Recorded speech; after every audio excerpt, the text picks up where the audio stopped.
Fishing is one of the most loved activities by young and old alike, but do you know its lure's history? In today's video, we're going to take a deeper dive and find out about its ancient, yes, ancient beginnings.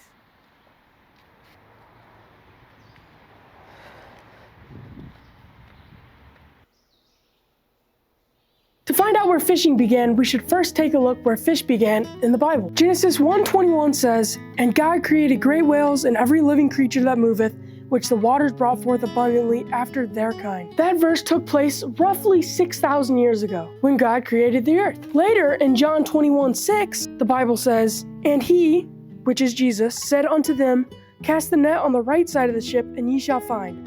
They cast therefore, and now they were not able to draw it for the multitude of fishes." This event took place during AD 33. Jesus' disciples used a fishing net, possibly like this, to catch fish.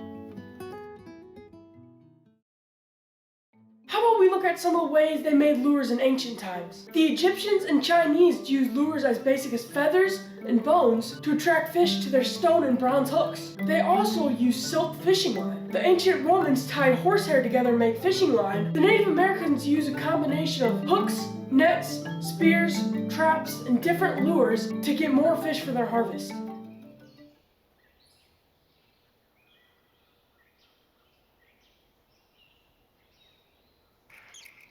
Next, let's take a look at one of the first fishing lures that were made for sport. Julio Wheel was born in 1806, November 4th, in East Pulteney, Vermont. He learned the fur trade from his father, a trapper and a tanner. At the same time, Julio became interested in water and fishing. One day in 1824, while Julio was on the boat eating lunch, he dropped his spoon into the water. Julio watched fascinated as the metal object sank, spinning into the water until a large trout emerged from the bottom of his boat and hit the spoon. That was the moment Julio realized he could turn the incident into an idea. When Julio got home, he took a spoon, cut off the tail, added a hook to the concave side, and drilled a hole for a line tie. Julio arrived to the lake the next day with prototype in hand, leaving after catching 2 large trout. The idea was confirmed. The publicity increased overnight, requests coming in one after another. Julio realized that his spoon didn't just catch fish, but fishermen. It was a turning point for his true passion. This was the start of one of the most iconic fishing lures ever made, the spoon.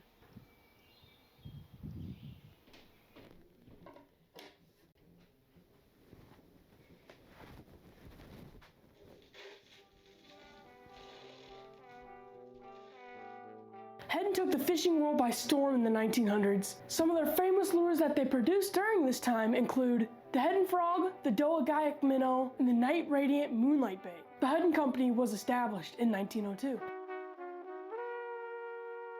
Rapala, one of the biggest companies in fishing. It was founded in 1936 by Lowry Rapala, who is credited with making the world's first floating minnow. He carved it from cork with the shoemaker's knife and covered it in chocolate candy bar wrappers for a reflective coating. He also melted photography negatives on it for a protective outer coating. In 1955, the first Rapala lures were exported to Sweden, followed by Norway in 1956. The original floating minnow, the number 9 floater, is the company's most selling lure. The company still follows Lowry Rapala's practice of hand testing each lure to make sure it performs as intended. Rapala sells over 20 million lures each year, spread out over 140 countries. 242 all-time world record fish have been caught on a Rapala lure. 15 of those new records happened in 2005. Rapala is also the only fishing manufacturer that mass-produced lures made out of balsa wood.